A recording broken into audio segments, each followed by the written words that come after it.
Okay, welcome to my second video then on my new channel, living in Thailand.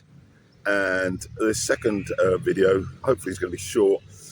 Um, if you watch my first video, you'll know that I've been here for 30 years.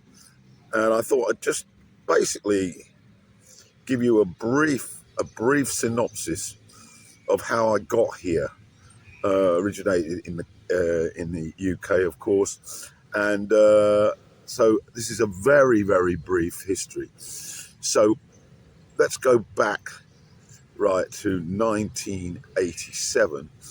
I had a successful career working for the local authority.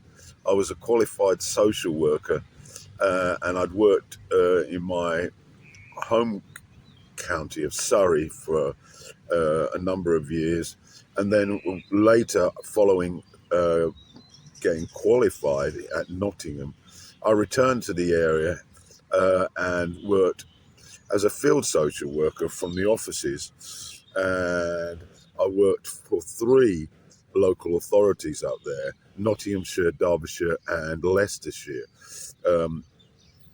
But up until the period of time leading up to 1987, I had spent most of my working career in the Midlands working for Derbyshire. And so what happened, basically, the stresses of the job were overwhelming, really. I was dealing with high profile non-accidental injury cases, also young people in care for various problems with their families in terms of physical and sexual abuse, problems with education, not being able to attend school, and also juvenile delinquency. So those were daily occurrences, trying to deal with these very damaged children and very damaged families. And basically I got to the point where the stresses were such that I really couldn't consider doing this for another 20 odd years. And so regrettably, my mother died, and she left me some money. Now, selfishly, I saw this money as a possible way out, certainly of a temporary nature. And so, along with my current girlfriend, I basically decided that it was time to go. So anyway, following my mother's death, I was at that time with a young woman who lived in Nottingham, and I'd been dating her for a while. She was a bit younger than me, and she came from a very rich family, and there were lots of issues there, politics particularly. But in 1988, we decided that we were going to travel around the world. And yeah, I was going to use my money from what my mother left me. And I had always had this dream, right back to when I was in secondary school, of visiting Asia. So in addition to that, we decided to get married, and her family had she had an aunt who lived in New Zealand and lived in a very idyllic setting, had a house on the beach shore in North Island, New Zealand. And so we decided, oh, let's go and get married there. Well, we did do that, and we then went on to Australia, travelled through Indonesia, Bali, in Singapore, Malaysia, and then eventually ended up in Thailand. By the time we got to Thailand, my money was running out, but we had enough money left really for a few months, and we spent most of that time, a month of it in Koh Samui, witnessing the rainy season, which was absolutely terrific. We'd met some interesting people en route, and basically I loved the Thai way of life. It seemed to be perfect in many ways, and was deeply saddened when we had to return home to the UK. So I got back to the UK, and no sooner had I got back, my wife of my travels, she ditched me for a young man. I was colliding into a second divorce. The first had been traumatic. The second one was even more traumatic. And I eventually, although I tried to change my career whilst I was with her, we actually bought another house and had a hefty mortgage, and then she left, and I was struggling to pay the bills, and so I was forced to take lodgers in to pay the mortgage, but also had no choice but to go back into social services because the salary was much better. Well, of course, what happened, it was very predictable. The stresses loaded up again, and I basically said to myself, well, this isn't happening. And I had some money left. I hadn't spent it all. I got some money from investments, and what happened then was that in 1992, I basically decided I just can't do this anymore, and I was very depressed. Being back at work, I was without a partner. I basically had become very disillusioned with trying to find a partner in the UK. I wasn't one of those guys who was attracted to women easily, and as I say, I was recovering from my second separation at the time, and I decided enough was enough, and I took a holiday. But before I took a holiday, I'd almost decided that I didn't want to live in UK anymore, and I sort of romantically saw Thailand as my destination. So I wanted a Thai wife or a Thai girlfriend at the very least, as I saw them as perhaps being a different type of woman to Western women, and that they would be perhaps more loyal. And so I then found an ad in a magazine based out of London, and there was a dating site there involving matching Thai girls with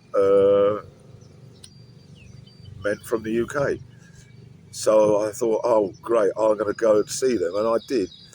And I bought a video of them, which was relatively cheap, and was scanning the video at all these very attractive Thai girls.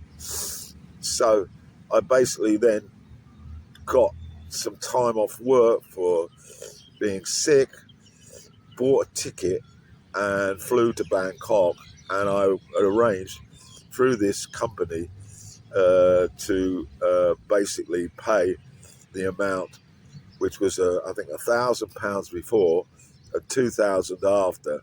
So you were basically paid out £1,000 before you left, and after arrival, you then met various girls of your choice, and you had to pay that part of the bargain in Bangkok because it was a joint entrance, £2,000. So I went to Bangkok. My depression lifted immediately.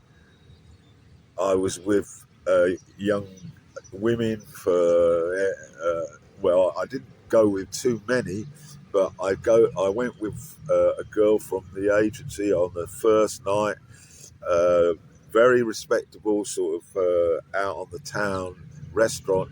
No hanky panky. This was one of the rules. Don't think that these girls are all bar girls, and certainly they were girls that had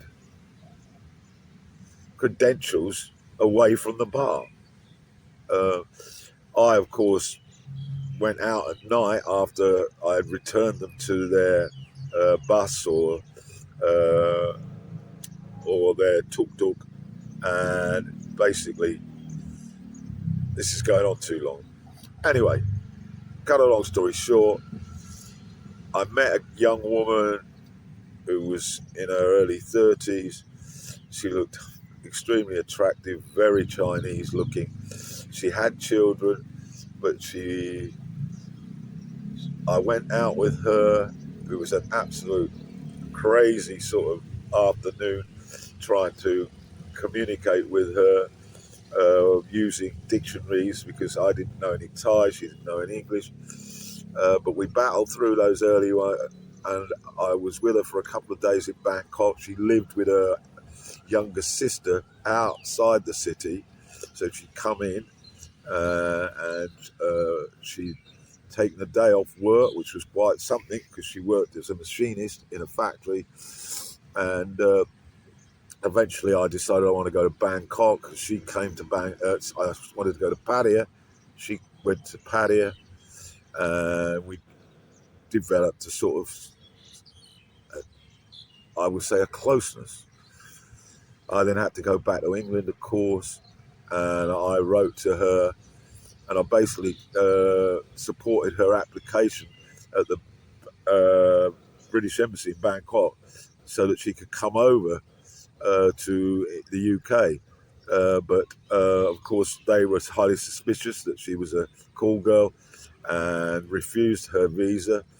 And a subsequent attempt was denied again. And so I then returned on a short holiday to Bangkok to coincide with an interview date.